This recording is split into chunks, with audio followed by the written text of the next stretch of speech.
Welcome to Rethink, the Financial Advisor Podcast. My name is Adam Holtz. And this is Derek Notman. We are your hosts, both veteran advisors and fintech CEOs who challenge the status quo, question everything, and have fun doing it. Hear honest commentary on the challenges facing advisors today. And be part of a community where we can all rethink the profession. Now on to our episode. Adam, are you actually qualified to advise people transitioning to retirement? Well, I hope so. I mean, I've been doing it for 25 years. I'm a CFP, right? Yeah, but you're not 65. Well, okay. Have you retired? Well, maybe, yes, actually, I have retired. I retired from being an advisor and immediately took on a job at 5 times the hours. You know? Yeah, that's true. I don't know if I call that retirement. This is my job after retirement, is to be a fintech CEO. But no, you're right. No, look, that's a really great question. Most of the advisors, if you're listening to this and you're not over 65, I think it might be a wake-up call. What do you think? Totally. You know, if we're supposed to be, I mean, this is one of the most instrumental transitions we will go through in our lives. One of the most impactful, largest things that we hope we never have to come back to, right? You know, you don't want to unretire. If that, I don't think that's a word, by the way, but I'm gonna say it is for this. Come out of retirement. Yes, you can come out of retirement. Yeah, but so you chose to come out of retirement, although I don't think you actually retired. But it's a really big deal because everyone is going for that mark. And we talk about all this retirement planning. I help people with retirement planning. But if you haven't actually retired yourself and you're not 65, are you actually qualified to do it? You know, I just realized something, Derek. So many of the people who have been in advice for many years, and you know that the average age of a financial advisor is still pretty high up there, right? Upper 50s. And in some cases, some people will say actually it's lower 60s now. There's thankfully a lot of younger people coming into the space. But when you think about somebody who's about to retire, they tend to feel really comfortable around those who are of similar age. And if you listen back to episode 27 with J.R. Gondak, he talked about having different generational association with each of the clients, right? When you think about it, I'm going into retirement. Do I want my advisor to be 35? Yes, if I want them to be with me for the next 30 years. But do I trust that they know the questions to ask beyond the financial questions? In other words, it turns out, as you're going to hear in our interview with Dorothy and Keena, that maybe we're not actually asking the deeper questions that somebody who's 65 is really asking themselves. And it may have nothing to do with your asset base or your insurance base or your asset allocation. Or even your age as an advisor. Even so. Well, let's talk about our guests, because we get the opportunity to interview some really, really cool people. And one of the things that came up for us, and it was actually present, Derek, in our last question, if you remember our community question, was talking about how to really approach retirement. We've been always, I think, in our industry, approaching it very mechanically, right? You're going to have enough money to burn down. You've got your distribution rate. You've got your guaranteed income sources. We tend to think of it and be called upon by our clients to go very technical on this one. Show me when I'm going to run out of money, give me probability, use this awesome financial planning tool. But I think something got awakened in this discussion with Dorothy and Keena. Now, tell us a little bit about Dorothy. Where is she coming from?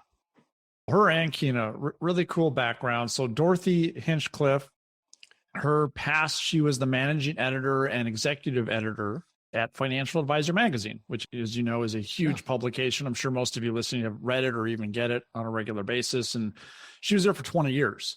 She also was one of the architects of that magazine's first Invest in Women conference. Really, really cool. And currently, she is the publisher and CEO at Rethinking 65. They want to be this indispensable resource for advisors to help clients plan for a long life. That's really well lived and purposeful, not just the technical stuff you just mentioned about. It's more of the qualitative stuff. And then also they help give advisors a greater voice. It's just really funny how Rethinking 65 and we've got Rethink. I love how that just aligned for us. But That's what they're doing over there, but that's only half of the guest list today. Tell us That's about true. Keena. Well, Keena is a force. And I don't know if you've ever kind of paid attention to what's going on in the banking and the insurance side. And, Keena is the CEO and founder of LifeLogix Consultancy, and they've worked forever in the years of banking and insurance. And Keena's been an executive in these spaces. And I actually met her at BISA conference, which is banking, insurance, and some other things. That's not what S means, but I never really remember what things. But it's one of the preeminent conferences that I got invited to in banking. I met Keena there. She's just such a passionate whirling dervish, just knows everybody. And she's actually been involved in financial planning. In fact, the roots of financial planning for the last 20, 30 years, before it was even cool, before you and I got into the space, she was doing stuff that we are, blessed enough to talk about now because they were pioneers such as Keena. So Keena has a great attitude, and I think you'll appreciate, Derek, what she had to say. Let's jump to that interview. I think everybody pay attention here because this is really important. Think about now the context of the question we started with. What's it like really to retire? I had to rethink 65, and shortly I'll be rethinking 70. And the joke was that if I would have known how popular I would have become when I turned 70, I would have turned 70 earlier. So I do a lot of research about people in my age group. And you had asked about my impression of financial advice. And some of the key things that I'm intrigued with, because I face them every day, and I didn't even know it existed until I found research to back into it. And actually working with someone that understands what it's like to be this age is very important. So what I learned that bothers me is that health span is less than lifespan. I didn't even know there was a difference between health span and lifespan. And I think I have to start there because obviously the average age expectancy for an American is in the 70s. And I didn't realize that the research is showing that 12.4 years of my life is going to be in the unhealthy area. And that scares me. It scares me in the fact that they show statistically that people that are over 65, yes, so I'm one of them, 88% of them are managing at least one chronic condition, and nearly 2/3 of them have dementia and some other health-related issues. So one of the concerns is when an advisor is sitting down with someone, are you seeing that the bills are not being paid? Are you paying the bills? These things become a reality. We do have lots of things going on in our lives, and our ability to do the day-to-day, it becomes more challenging. This is a true story. My husband's friend, his mother, calling her, doesn't answer the phone. Strangely enough, he drives to the west coast of Florida, knocks on the door, breaks down the door, and his mom is sitting in an apartment in a fetal position with no air conditioning, no phone, and no one to call. That absolutely got me going. Remember, I'm turning 70, that get my affairs in order. And from the financial advisor perspective, you start to realize how serious it is to get older. So that's some really interesting stuff. And I think that's really relevant to the financial advisor world. I'm really curious, Dorothy, with the work that you've been doing, especially around publishing, creating a lot of fantastic content for our space. Talk to us about what you're seeing in the financial advice market today. The one important thing with Rethinking 65, which, by the way, is aimed at advisors serving clients who are 50 and older, because when you become 50, you start thinking about that second half of life and how you're going to make it purposeful and really meaningful for you when you're going through a lot of transitions that no one really has a good roadmap for, because people weren't living old until really fairly recently. Longevity has really increased. So the opportunities in life are also much greater. It's definitely true what Keena was talking about. People do have to contend with health issues, but there are a lot of people who are also living healthier. And a lot of those people are clients of financial advisors. In fact, there are 75 million people in the United States now who are 60 or older, and that represents 30% of the working age adults, meaning people 18 or over. So we're talking about a huge number of people. The problem that I've seen in the financial advisory industry is that there are a significant number of financial advisors who look at serving older people as not that profitable, meaning that, they're entering the withdrawal stage. That this means that they aren't really a good demographic to invest a lot of time into. And I think that is a total mistake. I think that people, because they are living older and they are living more active, and the people in this country who have the money are people 50 and older. So no matter who you are as an advisor, whether you're younger or you're older, you have to be concerned about this market. And it has to involve more than just coming up with investments for people. A lot of the things Keena mentioned are very important to talk about, because you want to be that trusted advisor. You want to be able to keep not only managing the money, but having a real relationship with your clients as well as their children. And that is, I think, one of the key things that is talked about. But I honestly see advisors focusing a little too much on investment management. While that is important, that's how most of them get paid, it's not enough going into the future, especially when you look at all the changes that are happening in the industry. And I think advisors need to pay a lot more attention to this.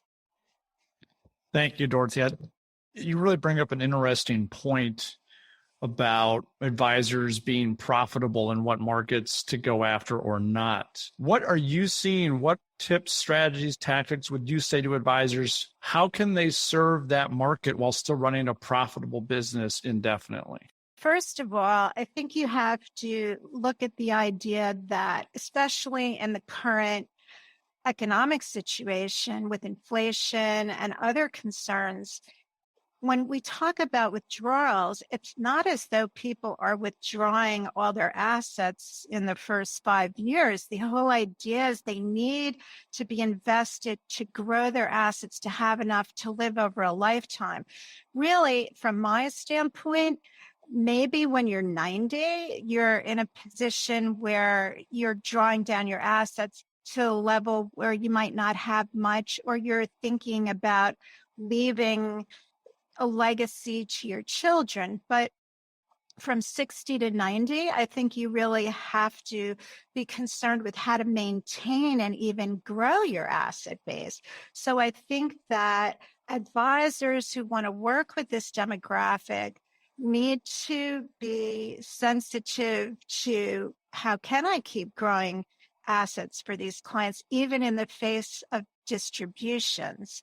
And the other part is that I think in order to have the kind of relationship with them that you're going to maintain over the decades, you need to do better outreach. Sending an email to clients once every quarter with generic information is not the kind of outreach that people really look for, and that helps build relationships. And the reason that I say that is because you have to know your clients well enough to be sending out some targeted things. That when I say targeted, it's still going to apply to more than one person.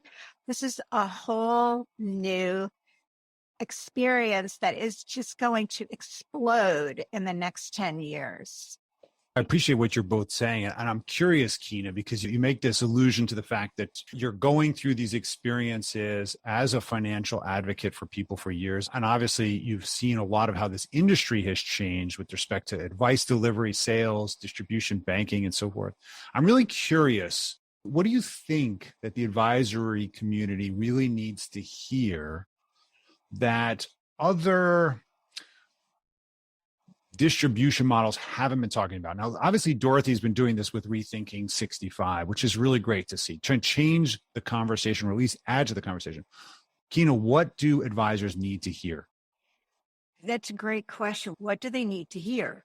So when they're having a conversation with their clients and they're hosting family meetings, there's a lot of information that is being transmitted. And Adam, I've seen your solution, Asset Map, phenomenal on the visualization of information, but there are clues that are being given throughout this conversation to have that dialogue. So if you are dealing with the trust account, no, you're not going to necessarily be doing an insurance review, but obviously planning their legacy is critical.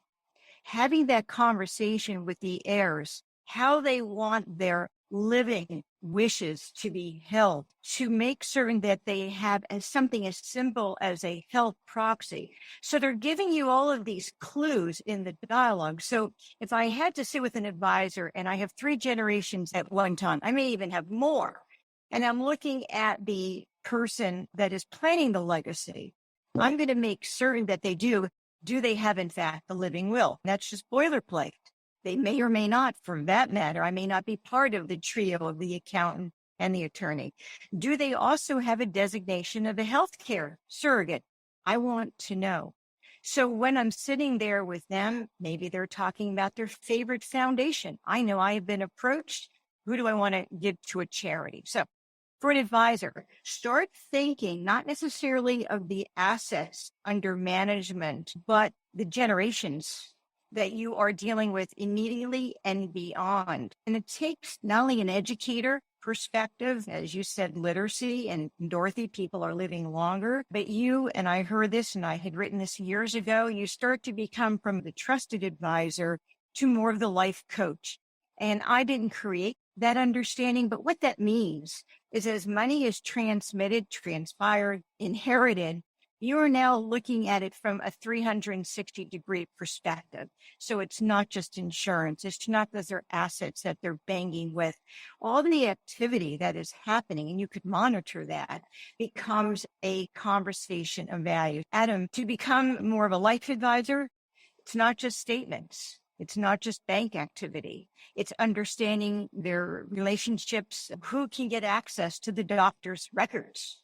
I know I had that problem with my own mother. I was not designated as having access. I think I don't want it to be a religious experience, so to speak, but when I was an advisor thousands of years ago and my office was on Park at 57th, my joke was, if something should happen to you today, who do I call? And I immediately became part of the gifted 3. I was the trusted advisor, was immediately introduced to the accountant, was immediately introduced to the attorney. Simple question.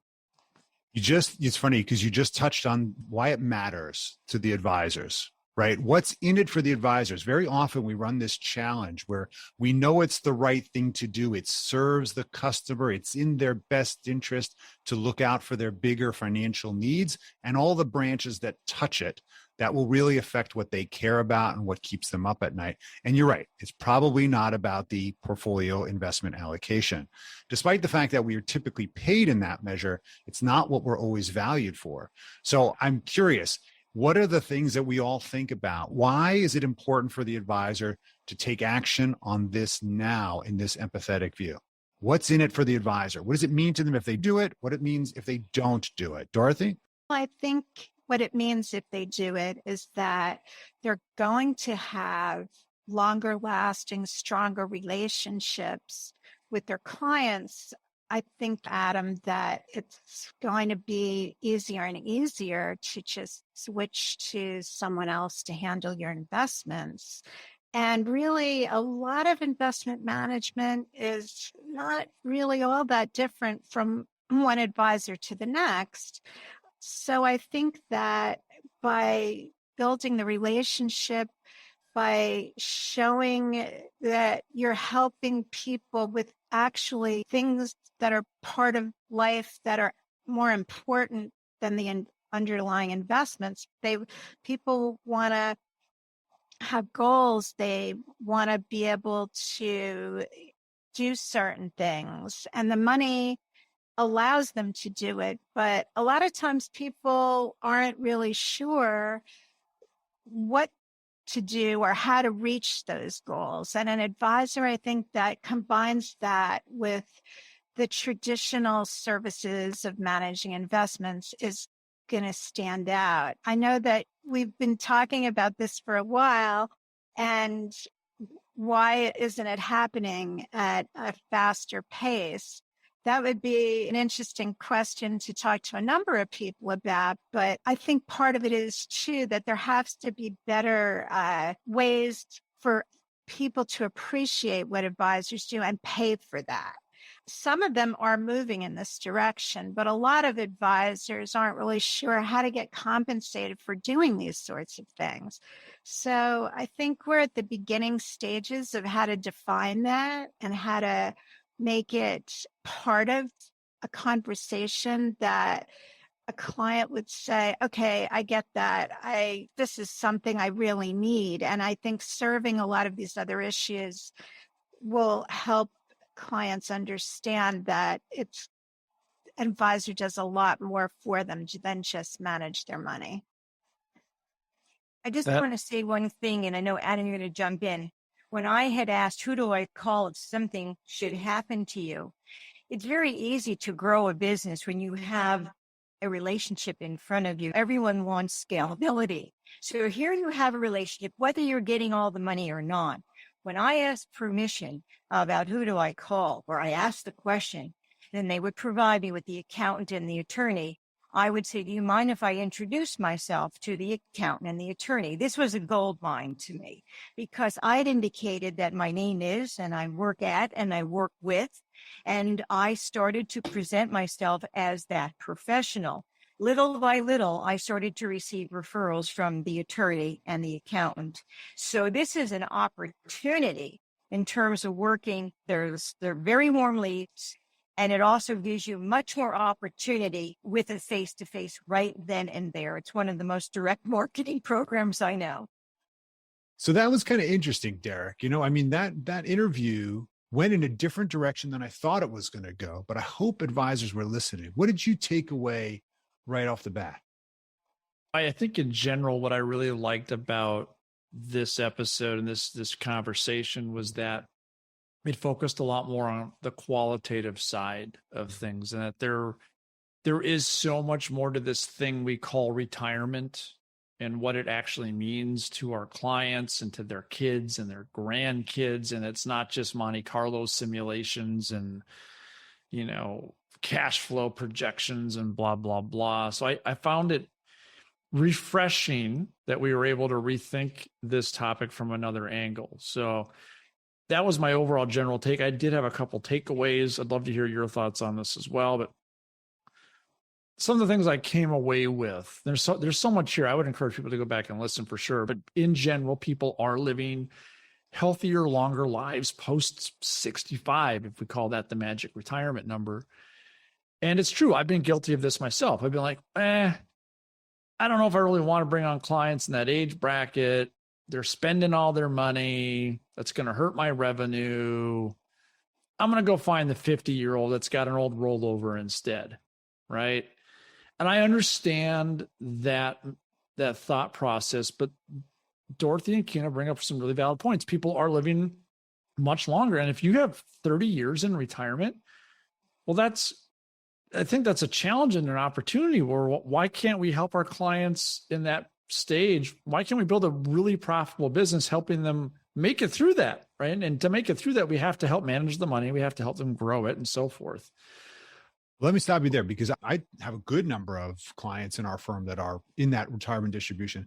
And I find that they're much more loyal because disconnecting their advisor, I think fundamentally from their plan would be like kicking the driver out of your tour van halfway through the desert. Like, yeah, no, like I'm committed. I'm in this thing. Let's go. Right. You need your guide, even if you don't like them. And they, maybe they smell or something. I think the point is that there's a lot more loyalty when you're in the mix. So I really thought that argument towards advisors being concerned around monetizing clients in their later years, I've not experienced that. I found them to be better loyal and actually even better referrers, believe it or not. I would agree with that. And unless you're dealing with a demographic that really is paycheck to paycheck, maybe they only have Social Security or very little assets. Okay, I understand that. But if you're dealing with middle market, upper market, whatever you want to call it, I think there's a massive opportunity. And I think it's important that if you want to start a business today or transition your business or just stay with what you're doing as an advisor, it's okay to have this distribution challenge with your clients. And if anything, it's more of a fun opportunity. Like, hey, how do I help them through this thing and manage their money and grow it? Oh, I love that you say that, because I have to tell you, getting to retirement has been relatively easy. Getting through it in the distribution is when I think we really earn our paycheck, because it's those decisions you need to make every year. Is this the right distribution? Do I have tax loss selling? Do I need to still have these insurances? Should we put them in trust?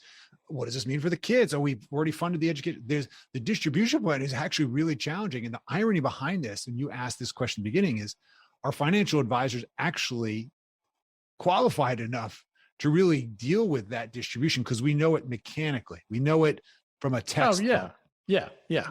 Doing it is a whole nother story, unless you've got a whole boatload of guaranteed income coming in and really the clients don't care so much. Making it sustainable is really challenging in this interest rate environment as well as inflation environment. So I think people have to get off their heels and start leaning into the empathetic side and not just the numbers as well to be relevant. Well, that brings me to my last point. And the whole topic of this podcast today is maybe we're not 65 years old as an advisor. Maybe we haven't retired, but we've probably helped a lot of people do it. And we've gained a lot of insight. And as Keena and Dorothy even say, like, a lot of this is relationship. And to stop thinking about just the investments, but focus on the real relationships. And when you're having those conversations and you're talking about, like, what does 7 Sundays in a row look like for you, right? Instead of going to work every day. What does that look like? What does your quality of life look like now? What makes you happy? How are we going to use your money to help you do that? If you start having those conversations, even if you haven't retired yourself, but you're gaining insight from the others you have helped retire, and you're just asking these questions, man, that is going to resonate a ton with your client base. And they're going to want to stay in that tour bus with you no matter how bad you smell, to use your analogy. Right. I don't know where I'd come up with this crazy stuff. That's great, Derek. You know, I kept thinking of actually to myself a trip that I took to the Middle East, and we were in a tour bus, and of course we had a guide, and I'm thinking, I'm very happy we have this tour guide right now, right? Even if he's not pointing out all of the great things, I'm very happy that we have him. You know, I thought that was really cool. And I would add to, Keena said something really interesting that I thought was a great phrase. She said, health span is less than lifespan. And she realized it, as she said, turning 70 this year, that this is something she had to be now intimately conscientious about, not just theoretical, right? Whether she told you the stories of her husband's friend as well as her own mother. And I think that was really important. We should all be listening for stories like that, because going back to what you said, it's not about how much you want to spend $5,000, $6,000, $10,000 a month after tax. Okay, I got that mathematically worked out. What do you want to be doing every day? What's going to make you happy? What's going to create longevity? It's going to be purpose. It's going to be intentionality. It's going to be doing the things you love and care about. And if you haven't figured those out, maybe as advisors, we can actually help people figure out what those things are. Maybe we should be asking different questions than what tax rate should I assume in your later years? Those are where we tend to default, because we think the technical is what clients are asking for.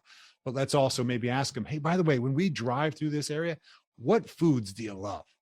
What do you want to see yourself doing? Paint me a picture of what that looks like, and let me help you achieve that. Because it's very rarely about the money. It's about what the money gives us. If we focus on what the money gives us, and we're part of that process, we connect ourselves emotionally to that process throughout the entirety of that journey. And I think that's really important. When she said something about Healthspan, Derek, what I heard was something that Jim Rohn had talked about on a tape that I'd listened to 20 years ago. You just said tape?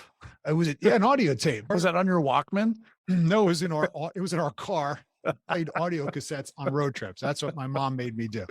She would make me listen to Tony Robbins and Jim Rohn and a whole bunch of other speakers when I was a teenager. Okay, it's all her fault, by the way. But what I remember that is sparked this idea for me, and I really want advisors to hear this. If you're listening to this, I'm assuming since you're here, you're listening. He asked this question of a client, and this is something you can do today. when you hit retirement, how many more years of life do you think you'll have? Well, let's plan for another 20 years. As you said, life expectancy is going up. But for those with means, we know it's obviously pretty high. Yeah. What do you do every year that you love? Well, I go fishing with my son every year. So we've got the next 20 years to do it. And Keena's argument is like, well, if health span is less than lifespan, then maybe you really only have 15 years to do it. Jim Rome's argument would say, you don't have 15 more years. You have 15 more times. And if you miss one, now you have 14. Now you have 13. And those are moments and opportunities that we can talk about to motivate people to say, okay, let's be intentional about, we are absolutely going to fund this project. This is how we're going to do it. Let's think it out like a vision board. I know you're a big fan of that. And let's actually help our client. Let's spend a half an hour with our clients thinking about how they're going to go fishing with their son for the next 15 more times. Because it's now precious. Dude, you've just like with that quote in your cassette tape, like that is like, but all that imagine it? But that resonates so much. Like you tell me I've only got 15 fishing trips with my son left before I'm gone. Yeah. Oh crap. Maybe, right? Like, 15 years. Oh yeah, I got plenty of time. No, but when you start thinking about it like that, like time to get serious, what is actually important to me? Mm-hmm. That's true. Really cool, isn't it? I love that. I love that. It's scary, but it helps you get clear on what you actually want to do. Well, or help your clients. As a life coach for my clients, wouldn't it be important for me to point out you have 15 times, not 15 years on a spreadsheet? And that's an important, because maybe we should be going twice a year. We should double that to get to 30 times. So by the time we're 90, we've had 30 fishing trips together. Think about the legacy I just created. And doesn't that give you the chills? I mean, it does, dude. It does. For me, I want to be part of that. Do you think that client's ever going to leave me, by the way, if we're talking about this from a business standpoint? Or the kid. No, or the kid. And we've talked about multi-generational approach to planning. Yeah. If I help you achieve those things that you care most about, oh man, golden. Is this really a business decision? No. Golden. It's awesome. It's awesome. I mean, talk about being a good human and advisor at the same time. And I think that's the point of thinking about what somebody over age 65 is actually now top of mind. They're thinking, okay, I got here so that I can live a certain lifestyle. And by the way, it's also on the opposite side, which is I'm going to deal with issues that nobody wants to talk about. Who has those healthcare proxies? And I think we need to do a better job as advisors to help the clients be aware that this event is going to happen. This event is going to happen. And I want to know what our plan is. So let's take 15 minutes. Let's take a piece of paper. Let's write out what our plan is. What are we going to do in this event? Nobody knows, by the way. Let's figure it out. So at least we have an awareness of it. I think it's really key to do that. And I'll leave with this last point. What I took away from this, and obviously it seems like a lot, I started asking my clients at the very end of our inspection process, which we called the 6 L's, and you can look it up if you're interested. But I started asking people, what's your 100-year legacy? And I got hooked on this idea because I realized that we were always planning for a 30, 40-year time horizon or less, depending on how old the people were. And it allowed me to help them think beyond their lifespan to actually what's the impact they're going to leave on the planet. And of course, some people would say, well, I don't know, I want my kids to have enough money, but not too rich. Some said, I want to have this huge, dynasty trust, and I want to make my next generations always remember my name. Everybody had a different answer here. Some said they wanted to make a difference in the planet. They wanted to do charitable things. So I think it's a great question that we can use in our own practice to say, hey, I'm curious, Derek, what's the 100-year legacy plan? Typically, someone's going to say, well, I don't know what. I've never thought about it. What do you mean? Yeah, what do you mean? But it's thought provoking. It means whatever you want it to be. But the question is, how is my team, my financial advisor team, going to help you achieve your next 100-year legacy plan? We're going to make choices today, but we're going to need to tour guide this one. We're going to need to be part of this process if you really want to plan out the next 100 years. And by the way, nothing prevents us from thinking or doing and executing that kind of plan. The problem is no one's asking the question. So of course there's no plan. So the plan is default plan, which is the government will take its piece and the kids will blow the rest and the grandkids will see nothing. And okay. And it starts over. You're gone. Maybe 50 years. No one remembers you. That's the difference. So I love that question. And you know what? That doesn't apply just to high net worth individuals. That can apply to any market segment. It really can. So awesome takeaways, Adam. Totally. Let's get into a cool community question and we'll wrap this thing up for everybody. So this is perfect because Derek, obviously I follow your LinkedIn content, and your post that you recently made on LinkedIn went viral, where you were cutting your tie, and then Richard Branson got involved in this. So how are you getting so much growth on LinkedIn? If I were to sum it up in one sentence, be a creator instead of a creeper. Create, don't creep. It's that simple. Weird. We're going to have to do an episode about that. Yeah. Are you a creeper? Yeah. And I'll tell you, I used to be a creeper and I stopped. It doesn't work. I think, unfortunately, a lot of advisors in our space do. And we've probably talked a little bit about marketing. Well, we can do a deep dive on this, talk a little bit more about it. And by no means am I an influencer, but I've had some decent traction. Let's put it that way. I've got some learnings because of it. Most influencers are humble like yourself. You are clearly an influencer. So I would say, yeah. Well, listen, people are following what you're doing and they're listening to your voice because you figured out a way to magnify it. I think maybe through podcasting, possibly. Maybe that whole, boy, I wonder if we should think about starting a podcast. That's a great, wait, why are we recording this? Yeah, I thought these were just fun Zoom conversations. Yeah, I've been recording our Zoom conversations for the last year. That's what I've been doing. That's kind of creepy. Creeping. That's pretty funny. Well, that's great. Well, you know what? Listen, we have to wrap up, but first of all, we want to thank Keena and Dorothy. Great insights. And of course, awesome contributions to our greater space. Keep doing what you're doing. Of course, check out what they're doing. Check out LifeLogix. Check out Rethinking 65, contribute to that periodical. And I think you're going to see more and more great stuff from the two of them, certainly in the social media as they're really starting to expand. But also, of course, opportunity to be empathetic. Make sure that you subscribe to Rethink. Tell your friends about it. Continue to magnify this content. Our hope for Derek and I is to mentor you and as well as to learn from you. So also find a way to contribute back to us like this. Send us notes. Go to LinkedIn on our Rethink page and ask us questions so that we post it. Any closing thoughts from you, Derek? No, man, I'm loving this. Thank you. It was a great episode. Advisors listening, we are here for you. This is for you. Tell us how we can help you. And we may or may not do it, but we'll try. We may or may not be listening or be empathetic. But we're trying. Well, we're trying. We'll think about it. We're trying. We're rethinking. All right, dude. Well, hey, awesome buddy. Chatting with you. Thanks, everyone, for listening. We'll catch you soon. You got it. I'll see you at Wealth Management Awards this week. Yeah, buddy.